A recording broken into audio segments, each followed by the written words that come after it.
Good afternoon students.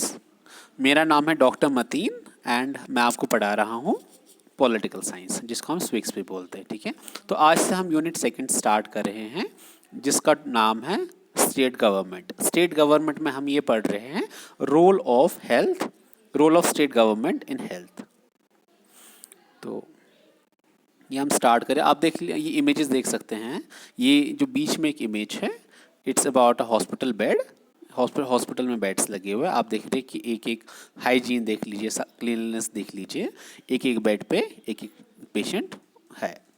हम ये भी देख सकते हैं कि बाकी बहुत सारे ऐसी जगह हैं इंडिया में जहाँ जो हेल्थ केयर है वो काफ़ी क्राउडेड है। वहाँ एक एक पेशेंट को एक बेड भी नहीं मिलता, they have to share the beds. और आप देख सकते हैं कि इंडिया में बहुत सारी जगह हैं ऐसे जहाँ कम्युनिटी वाटर टैप्स अवेलेबल होते हैं, जिसका मतलब है आपके घरों में नल के नहीं होते, तो पानी कहाँ से लाना होता है? बाहर से। तो पानी की जो ड्रिंकिंग वाटर की सैनिटेशन जो होती है, साफ़ सफाई होती है कि कितना प्योर होगा कितना प्योर नहीं होगा, तो ये डिपेंड करता है कि आपका पानी कहाँ से आ रहा है, कैसे आ रहा है, और आप कैसे ले रहे हैं, उसको स्टोर कैसे कर रहे हैं। और बाकी इमेजेस में हम ये भी देख रहे हैं कि जो हमारी सब्जियां हैं, जिसको हम ऑर्गेनिक बोलते हैं, जो ऑर्गेनिक होता है, तो वो भी अवेलेबल है ओपनली। उसके अलावा आप देखें बाकी इमेजेस भी है। ये कुछ पुरानी इमेजेस है। ये देखें आपकी कुछ चीज़ें बन रही है। I guess it's about a factory. तो फैक्ट्री भी वहीं पर चल रही है। नहीं, दिस इज़ बेसिकली एक kitchen, this is rural kitchen, जिसमें आप देख रहे हैं छोटे बच्चे जो है वहीं ओपनली खा रहे हैं।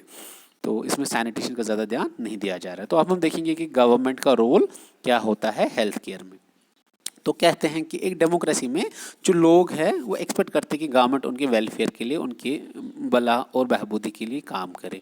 तो ये सिर्फ इसके लिए गवर्नमेंट ने कुछ प्रायोरिटी सेक्टर्स रखे हुए हैं, जिसमें सबसे पहले एजुकेशन, हेल्थ, एम्प्लॉयमेंट, हाउसिंग और डेवलपमेंट और रोड्स एंड इलेक्ट्रिसिटी माना जाता है। ठीक है, तो ये कुछ चीज़ है जिसमें गवर्नमेंट को सबसे ज़्यादा ध्यान देना चाहिए अगर उसको अपनी लोगों की को सपोर्ट करना है। तो सबसे पहले प्रायोरिटी देनी है किसको? सबसे पहले एजुकेशन को, पढ़ाई को, हेल्थ लोगों ताकि लोग बीमारियों से दूर रहें, एम्प्लॉयमेंट लोगों को नौकरी रहे, हाउसिंग, हाउसिंग मतलब हर किसी के ऊपर एक पक्का मकान हो, हर किसी के सिर के ऊपर। और उसके अलावा जो हमारी सड़कें हैं, सड़कें हमारी बनी रहे, जहाँ सड़कों की अवेलेबिलिटी नहीं हो वहाँ सड़कें बने। और उसके अलावा जैसे इलेक्ट्रिसिटी अवेलेबल हो, पानी अवेलेबल हो। ये सब चीज़ें कब होंगी? जब एक गवर्नमेंट इन चीज़ों को प्रायोरिटी पे रखेगा, क्योंकि एक गवर्नमेंट के पास जो बजट होता है पैसा खर्च करने के लिए, तो उसमें बहुत सारी चीज़ें गवर्नमेंट को मिल सकती है। वो गवर्नमेंट बहुत सारी चीज़ों पे स्पेंड कर सकता है, बट ये चाहिए कि जो प्रायोरिटी सेक्टर्स है उन पे ज़्यादा खर्च किया जाए। ठीक है, तो अगर बच्चों को की एजुकेशन पे अच्छा खासा हम बजट रखेंगे, गवर्नमेंट रखेगी, तो जो एक पूरी जनरेशन है वो पूरी एजुकेटेड निकलेगी, तो वो फिर आगे एक नेशन बिल्डिंग की तरफ भी काम कर सकती है। उसके बाद हम देखेंगे, आप देख लीजिए जो हमारी दूसरी इमेज है, इसमें दिखा रहे हैं कि एक रूरल एरियाज़ है जहाँ पर most probably primary health care system available नहीं होगा। तो वहाँ पर जीप्स आ रही है, मतलब जिनको हम मोबाइल हेल्थ केयर वैन्स भी बोलते हैं, तो वो आ रही है। वहाँ पर एक तो मोबाइल क्लिनिक लगा रहे हैं जहाँ पर डॉक्टर्स चेकअप करते हैं और दवाइयाँ भी पहुँचाते हैं। ठीक है स्टूडेंट्स, उसके अलावा ये देख लीजिए इसके नीचे जो ये इमेज है, इसमें ये कह रहा है कि एक स्लम है इसमें, जिसमें पोर हाइजीन है, पोर सैनिटेशन है, और लोग बहुत करीब करीब एक दूसरे के रहते हैं। तो सबसे पहले सवाल पूछते हैं, व्हाट इज़ हेल्थ? हेल्थ क्या है? तो हम कह सकते हैं कि we can think of health in many ways. Health को हम बहुत चीज़ों की तरह से डिफाइन कर सकते हैं। मेन हेल्थ की ये डेफिनेशन है, it is a ability to remain free of illness and injuries. ठीक है, ये वो एबिलिटी एक इंसान की कि जिसमें एक इंसान बीमारियों से दूर रहता है और चोट जो उसको लगती है उनसे भी दूर रहता है। तो जो भी इंसान इंजरी से दूर होगा और जो बीमारियों से दूर होगा, तो उसको हम बोलेंगे कि ये हेल्दी इंसान है। बट ये भी कहते हैं एट द सेम टाइम कि जो हेल्थ है ये सिर्फ डिजीज़ के बारे में नहीं है। सिर्फ ये नहीं है कि इंसान बीमार नहीं है तो उसी को हेल्थ नहीं कहते। ठीक है, तो हेल्थ बहुत किस्म टाइप्स की होती है। मेंटल हेल्थ होती है, फिजिकल हेल्थ होती है, इमोशनल हेल्थ होती है, इकोनॉमिक हेल्थ होती है। ठीक है, हेल्थ बहुत किस्मों की है। ठीक है बेटा, तो हम आगे पढ़ेंगे वो। तो हम ये कह रहे हैं कि हम इग्नोर कर रहे हैं कि हमारी जो भी हमने अभी तक ऊपर फोटोज़ देखे थे, तो उसमें से कहीं ना कहीं किसी न किसी तरीके से इंसान की हेल्थ के रिगार्डिंग है। तो ये कह रहे कि डिज़ीज़ के अलावा हमें ये भी देखना है कि हम दुनिया में और भी बहुत बाकी चीज़ें हैं जो हमारी हेल्थ को इफ़ेक्ट करते हैं। इसमें हम एग्जांपल लेंगे। फॉर एग्ज़ाम्पल अगर हमें साफ़ पानी पीने के लिए नहीं मिलेगा या जो हम हवा सांस ले रहे हैं तो वो सांस पोल्यूटेड एयर होगी, ठीक है, वो गंदी हवा होगी, ठीक है, तो क्या हम हेल्दी होंगे? It is we are not sure, ठीक है। तो कहते हैं कि at the on the other hand अगर लोग जो है उनको खाना तो मिल रहा है बट बैलेंस डाइट नहीं मिल रहा है, उनको पूरा खाना नहीं मिल रहा है, क्या वो हेल्दी होंगे? नहीं, वो उसको कहते हैं माल न्यूट्रिशन, वो हेल्दी नहीं होंगे, ठीक है। ऐसा भी है कि जो लोग एक साथ रहते हैं क्रैम्प्ड कंडीशन में, कश्मीर में ये चीज़ नहीं देखी जाती बट कश्मीर के बाहर जहाँ पॉवर्टी काफ़ी ज़्यादा है वहाँ पर एक ही मकान में एक ही कमरे में 10-10 15-15 लोग सो रहे होते हैं, ठीक है, या जीते हैं रहते हैं। तो वहाँ पर अगर एक भी इंसान बीमार हो गया तो वो इजीली फैल सकती है और वहाँ सैनिटेशन नहीं होती है, वहाँ क्लीननेस नहीं होती है और इवन वहाँ वेंटिलेशन भी प्रॉपर नहीं होती है। तो कहते हैं कि हम सब, आप, मैं, हम ये चाहेंगे कि हम एक्टिव रहे एंड गुड स्पिरिट्स में रहे, मतलब खुश रहे और फिजिकली एक्टिव रहे, ठीक है। तो एक इंसान जो आप देखेंगे हमेशा डल होता है, जिसकी बिल्कुल एनर्जी नहीं होती है, ठीक है, और वो डरा हुआ होता है एंड उसको ना वो घबराहट जैसी होती है, तो ऐसे इंसान हम नहीं चाहेंगे कि हमारी ऐसी हालत हो, हम चाहेंगे हम हमेशा एक्टिव रहे, ठीक है, हम फिजिकली भी एक्टिव रहे और मेंटली भी एक्टिव रहे, ठीक है। तो ये जो सारे आस्पेक्ट्स हैं इसको क्या कहेंगे? इसको कहेंगे कि हम हेल्दी रह रहे हैं, ठीक है स्टूडेंट्स। तो यहाँ से राइट साइड से क्या है, वुड यू एसोसिएट्स ऑल और some of this pictures with health. तो ये कह रहे हैं कि जो ऊपर पिक्चर्स हमने देखे अभी तक, क्या इन सब का ताल्लुक हेल्थ के साथ है? हाँ बिल्कुल, इन सब का ताल्लुक हेल्थ के साथ है इन डिफरेंट कंडीशंस, ठीक है। तो हम आगे जा रहे हैं। अब एक और दूसरा टॉपिक है हेल्थ केयर इन इंडिया। अब इंडिया में जो हेल्थ केयर है अब हम उसके बारे में पढ़ने जा रहे हैं। तो कह रहे हैं कि let's examine some aspects of health care in India. अब हम ये हमारे पास टेबल है, लेफ्ट साइड से दिखाया है कि इंडिया में हेल्थ केयर कैसे डेवलप हुआ है इंडिपेंडेंस से लेकर अभी तक, और राइट साइड से ये लिखा गया है कि इंडिया में अभी तक अभी भी हमें क्या चाहिए। तो लेफ्ट साइड से हम पढ़ेंगे India has the largest number of medical college. India में मेडिकल कॉलेज, दुनिया में सबसे ज़्यादा मेडिकल कॉलेज अगर किसी कंट्री में है तो वो इंडिया में है, और हर साल 15,000 नए डॉक्टर्स जो है वो अपनी MBBS और अपनी मेडिकल डिग्रीज कंप्लीट करके जो मेडिकल जो जॉब मार्केट है वहाँ पर आ रहे हैं। बट ये तो एक बेनिफिट है कि इंडिया में सबसे ज़्यादा डॉक्टर्स निकल रहे हैं, इंडिया में सबसे ज़्यादा मेडिकल कॉलेजेस है। But at the same time India में ये प्रॉब्लम है कि जो डॉक्टर्स निकलते हैं ना ये ज़्यादातर शहरों में होते हैं, गाँव में नहीं होते। और जो इंडिया की मैक्सिमम पॉपुलेशन है अराउंड मोर देन 60%, वो कहाँ रहती है? वो गाँव में रहती है। तो जो रेशियो होता है एक डॉक्टर और पॉपुलेशन के बीच में वो गाँव में ज़्यादा है और शहरों में कम है। तो ये चाहिए हमें कि अब हम ये इम्प्रूव करें कि जो हमारे डॉक्टर्स हैं या तो गांव के जो लोग हैं उनमें ये लिटरेसी ज़्यादा दें कि वो ज़्यादा इस मेडिकल फील्ड में आ जाए, और जो शहर के डॉक्टर्स हैं उनकी हम पोस्टिंग, उनकी जो नौकरियां हैं वो कहाँ लगाएंगे? वो गाँव में लगाएंगे, ठीक है। तो ये ऑप्शन नंबर 2 है हेल्थ केयर फैसिलिटीज़ जो है वो धीरे धीरे इंक्रीज़ हो गई है। अगर हम 1950 की बात करेंगे तो इंडिया में 2717 हॉस्पिटल्स थे, जो आज 2000 में, आज नहीं मतलब 20 साल पहले 18,218 हो गए, जो आज 30,000 से अबो है, मतलब 2000 थे या 2500 थे कब 1950 में, और आज है मोर देन 30,000। इसका मतलब है इंडिया का जो हेल्थ इंफ्रास्ट्रक्चर होता है, मतलब हॉस्पिटल्स बनने जो है वो काफ़ी ज़्यादा इम्प्रूव हो गया है, फ्रॉम 2500 या 2700 to more than 30,000।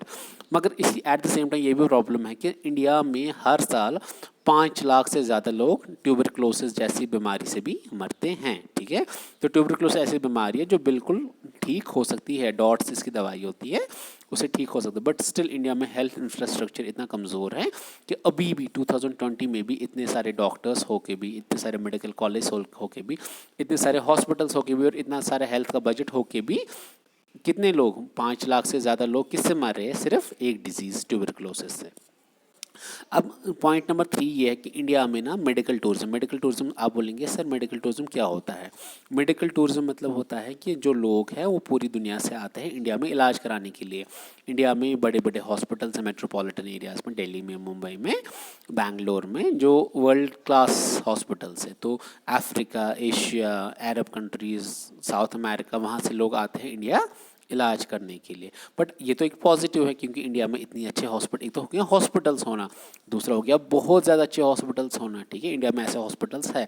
But at the same time जो कम्युनिकेबल डिजीज़ है, वाटर बॉर्न जो हम कहते हैं, मतलब पानी से जो डिजीज़ फैलती है, हम उस पर भी अभी कंट्रोल नहीं कर पाए हैं। तो डायरिया, वर्म्स, हेपेटाइटिस, ये जो सारे पानी ये बीमारियाँ कैसे फैलती है, क्योंकि लोगों को साफ़ पानी नहीं मिलता है। और हम अभी इंडिया में सब लोगों तक साफ़ पानी भी नहीं पहुंचा पा रहे हैं। तो एक साइड से पॉजिटिव है कि इतने सारे लोग पूरी दुनिया से इंडिया में इलाज कराने के लिए आ रहे हैं, but at the same time हम अपने ही लोगों को साफ़ पानी नहीं पिला पा रहे हैं, जिसकी वजह से उनको वाटर बॉर्न कम्युनिकेबल डिजीजेस होती हैं। लास्ट पॉइंट ये है कि इंडिया जो है वो इंडिया वर्ल्ड में largest, one of the third largest producer of medicine है, ठीक है। तो जो दवाइयों की कंपनी है, दवाइयों की फैक्ट्रीज है, तो वर्ल्ड में सबसे ज़्यादा दवाएं जो बनती है, इंडिया उसमें थर्ड नंबर पे आता है। मतलब इंडिया में काफ़ी ज़्यादा दवाएं आती है, और इंडिया ये जो दवाएं है ना पूरी दुनिया में एक्सपोर्ट करता है, मतलब पूरी दुनिया में बेचता है। मगर प्रॉब्लम ये है, ये तो पॉजिटिव है कि इंडिया में इतनी बड़ी दवाइयों की फैक्ट्री है, ठीक है, कि हम एक तो अपने पूरे इंडिया को दवाइयाँ दे रहे हैं और पूरी दुनिया को भी एक्सपोर्ट कर रहे हैं। But at the same time problem ये है कि इंडिया में अराउंड 50% स्टूडेंट्स ऐसे हैं जिनको अभी पूरा खाना भी नहीं मिलता। तो ये कह रहे हैं कि हाँ, अगर हमें चाहिए कि हम इन बीमारियों को लोगों को बीमारियों से दूर रखें और उनको हेल्दी रखें, तो हमें चाहिए कि हम अपने hospitals, health care center, laboratories, ambulance, blood banks इनको बढ़ाएं, ताकि जिन लोगों को इसकी ज़रूरत होगी उसको उन तक ये सारी चीज़ें पहुंचनी चाहिए, ठीक है। और ये भी चाहिए कि अब हमारे पास काबिल डॉक्टर्स हो और काबिल मेडिकल या पैरामेडिकल स्टाफ भी अवेलेबल हो, ठीक है, जो ज़्यादा से ज़्यादा नंबर को कैटर कर सके। और उसके अलावा एक तो हमें हॉस्पिटल चाहिए, डॉक्टर्स एंड मेडिकल स्टाफ चाहिए, और उसके अलावा हमें ऐसे इक्विपमेंट चाहिए और ऐसे मेडिसिन चाहिए जिनसे लोग ट्रीट हो जाए। तो ये कह रहे हैं कि इंडिया में ऑलरेडी बहुत ज़्यादा नंबर ऑफ डॉक्टर्स, क्लिनिक्स और हॉस्पिटल्स है। एंड ऑलरेडी इंडिया अब, क्योंकि इंडिया में private health care, private hospitals की ज़्यादा चलन नहीं है, यूजुअली यहाँ पर गवर्नमेंट हॉस्पिटल्स ही ज़्यादा चलते हैं। तो यहाँ पर इंडिया को काफ़ी ज़्यादा एक्सपीरियंस है इस चीज़ की, ठीक है। तो मैक्सिमम जो हॉस्पिटल्स है इंडिया में हेल्थ केयर, वो गवर्नमेंट की तरफ ही से ही चलाया जाता है। तो इंडिया में जो पॉपुलेशन है वर्ल्ड की सेकेंड लार्जेस्ट है, मोर देन 130 करोड़ पीपल है। तो इंडिया को उनकी हेल्थ केयर को क्या करना है, केटर करना है इंडिया की गवर्नमेंट को। तो हम आगे ये पढ़ेंगे कि इंडिया की गवर्नमेंट ने, इंडिया की स्टेट ने कितनी तरक्की की है अपनी हेल्थ केयर फैसिलिटीज़ को इम्प्रूव करने में, ठीक है। ये हम पढ़ रहे थे। दूसरे कॉलम में ये था कि जैसे मैंने आपको बोला कि इंडिया में प्रॉब्लम्स क्या क्या हो रही है, मतलब इतनी सारी एडवांसमेंट मेडिकल टेक्नोलॉजी में हो रही है, but at the same times problem भी बहुत सारी हैं। उसके बाद हम पढ़ेंगे द स्टोरी ऑफ हकीम शेख। हकीम शेख एक मेंबर था एक ऑर्गेनाइजेशन का, जो एग्रीकल्चर लेबरर्स थे वेस्ट बंगाल में। मतलब एग्रीकल्चर लेबरर होता है फार्मर, फिर वो वाला फार्मर, इसको हम कहते हैं पेजेंट, वो वाला पेजेंट जिसकी अपनी ज़मीन नहीं होती है, जो दूसरों की ज़मीन पे खेती बाड़ी करता है। तो एक दिन कहते हैं कि वो शाम को बीमार पड़ गया, क्योंकि वो चलती हुई ट्रेन से गिर गया एंड उसके सिर में चोट लगी। अब उसको बहुत खून बह रहा था एंड उसको इमीडिएटली हॉस्पिटल ले जाना था। तो कहते हैं उन्होंने कोलकाता में, उसको कलकत्ता जिसको कहते थे, एक सरकारी अस्पताल में लिया, बट डॉक्टर्स ने बोला हम इसको एडमिट ही नहीं कर सकते, क्योंकि हमारे पास एक बेड भी अवेलेबल नहीं है, खाली बेड। तो क्या हो गया, अब उठा के वहाँ से, क्योंकि देखिए ऐसे जो इमरजेंसी पेशेंट्स होती हैं इनकी बहुत जल्दी ट्रीटमेंट होनी चाहिए, अब एक हॉस्पिटल ने बिल्कुल लिया ही नहीं। तो फिर इन्होंने क्या किया, इन्होंने इस हॉस्पिटल से लेके दूसरे हॉस्पिटल में ले लिया, जहाँ पर डॉक्टर्स ने कहा कि हमें इसके लिए स्पेशलाइज्ड डॉक्टर चाहिए और हमारे पास वो स्पेशलाइज्ड डॉक्टर नहीं है। तो कह रहे कि इसने टोटल 8 हॉस्पिटल्स में चला गया, 8 हॉस्पिटल्स में एक भी हॉस्पिटल ने इसको एडमिट नहीं किया। एंड लास्ट में इसको फाइनली क्या किया, एक प्राइवेट हॉस्पिटल में एडमिट किया, जहाँ पर इसका इलाज किया गया। इसके इलाज में बहुत ज़्यादा पैसा लग गया। तो इसके बाद क्या हो गया, तो अब ये हकीम शेख जब ठीक हो गया, तो फिर एक ये जो ऑर्गेनाइजेशन है एग्रीकल्चर लेबरर्स की, इन्होंने बोला हम केस करेंगे, कहाँ पर, हम कोर्ट में केस करेंगे। तो आज का बेटा लेसन इतना ही है। अगर आपके कुछ क्वेश्चन है तो मुझे व्हाट्सएप पे वो क्वेश्चन भेज देगा, मैं उसका आंसर आपको दे दूंगा, ठीक है। Thank you so much students, have a nice day.